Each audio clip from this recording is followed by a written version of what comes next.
Hello, everybody. Today I am going to go through my Timeline of Modernism book creator assignment for ARTS2200. This is going to cover a broad range of topics, and I'm going to take a little bit of time to talk about each one, and I'm going to do my best to be as quick as possible, but again, I like to talk a lot, so we might run over a little bit here. In the first week, we had to choose a timeline to talk about for this project, and so I chose Timeline of Modernism. We chose this again the first week of the assignment, and I wanted to talk about some architectural design styles that I really enjoy. We have Prairie in the 1900s, based on the ideals of an American style of nature, simplicity, and craftsmanship.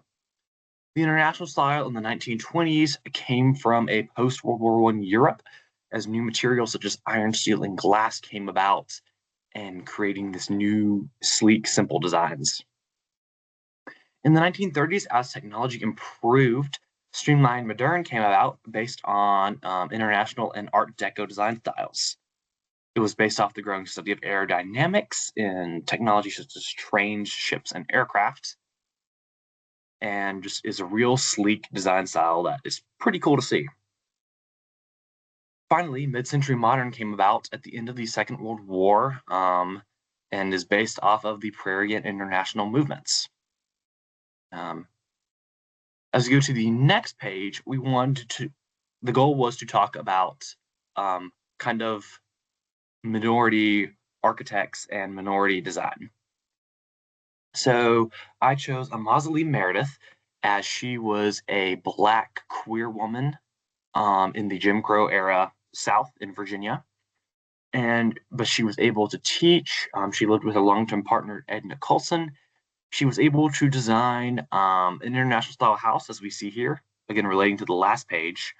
And she was also able to build or design Sag Harbor, which is the Azuris North community in Sag Harbor, New York, which is a predominantly African American community on Long Island.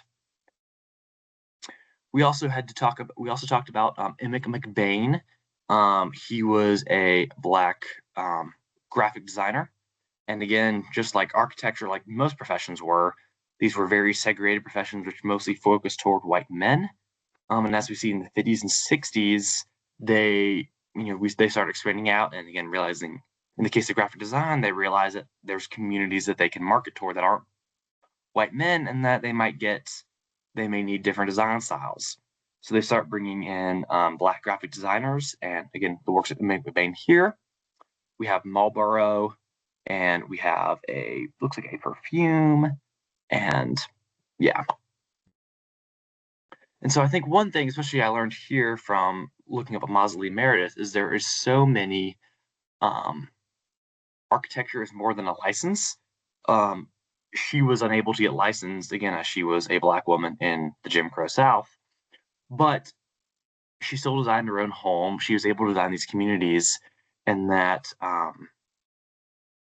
licensure isn't everything, and that people and architecture, these design history has thrived throughout history through minority designers and architects, even if the mainstream fought against them or did not allow them to.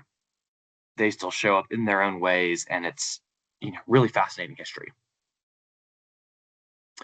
In the next week, we talked about politics and how it shapes the history of design. And so this is, and for my example, I chose the Soviet bloc buildings. After World War II, the Soviet Union a lot of the Soviet Union had been destroyed by war, and a lot of people were moving into the cities, and they needed to create housing opportunities quick and efficiently. So we have here the Soviet bloc cities. These micro-districts were pushed to urbanize Soviet cities through effective housing designs. And these micro-districts would often include housing, schools, grocery stores, and pharmacies. These designs, are a good basis of, urban design. They obviously have their flaws. Often it would create spaces in the community that were unsafe because they weren't that walkable and they were very secluded.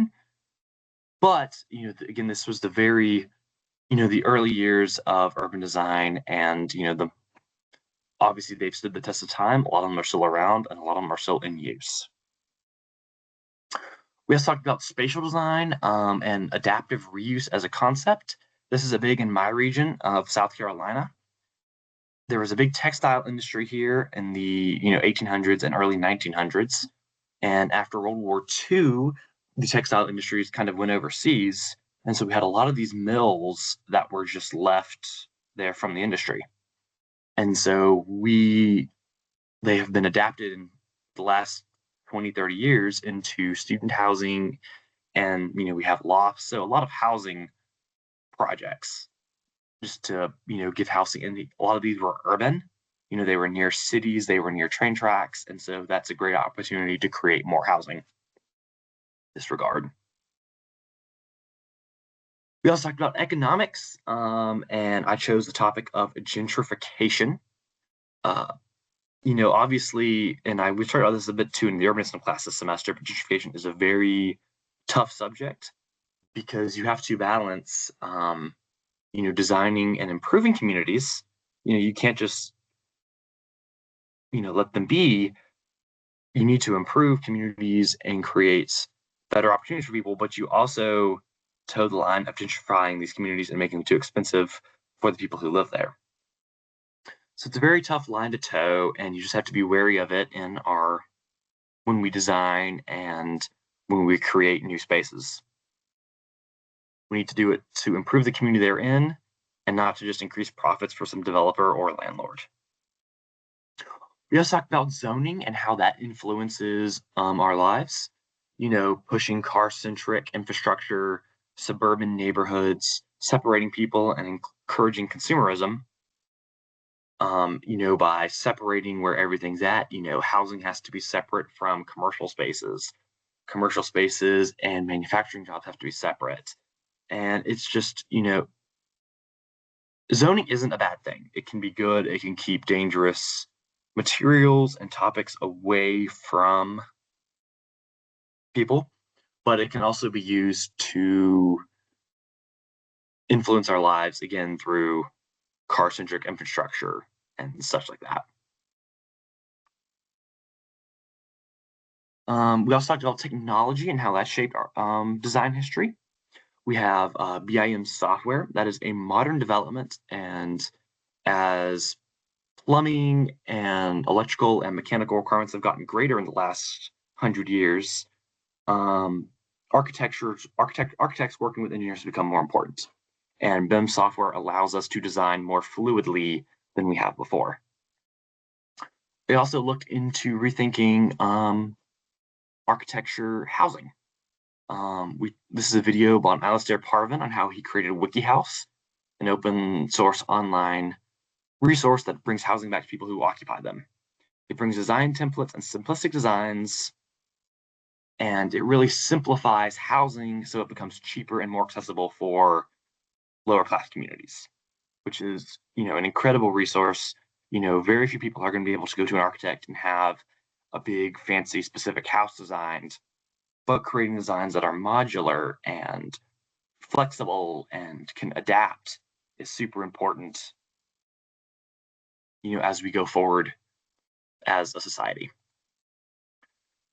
We also talked about spatial design in architecture and in interior design. I have two videos here by Nicole Rudolph. One talks about how open concept came about as exploited hired help became less available in the mid 20th century. And so the women of the house, housewives, had to take on more of that role. So they had to clean, they had to cook, they had to watch the kids all at once. And so open concept was a design style that kind of pushed that role onto them, and so that they could do everything at once, and it shirked responsibility from, the working husband or the working man, because it didn't give any separation for, the women to do something and do it uninterrupted. We also looked into the growth of beige, and as economies become less stable, and open concept becomes more common, neutral colors that can flow through the house, such as beige, grays, whites, become more common than, say, bright colors, which might age every 10 or 15 years and requires financial investment to change or update. Finally, this is the final page of the assignment. We looked at urban planning and landscape design.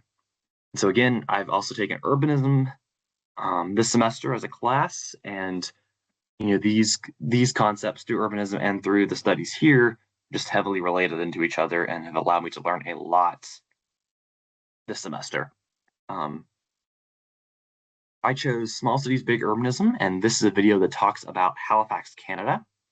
And so it's talking about urbanism in medium cities, focusing on lower cost items such as bus lanes and bike-centric infrastructure. Because I'm in Columbia, South Carolina, and we're not a big city. Or I mean, we are a city, but we're not something like New York or Chicago. And so urbanism is just different here. We don't have the investment for things like light rail or subways. And so there has to be some middle ground that can actually be used to benefit these communities versus just big grandstanding. That's never going to happen.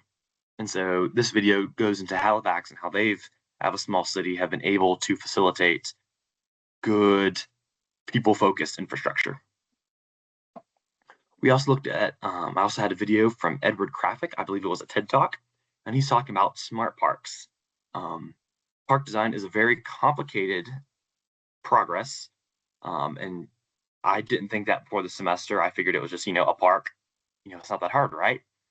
But a lot of thought has to go into it to create a friendly space that people can use, that people want to use and utilize.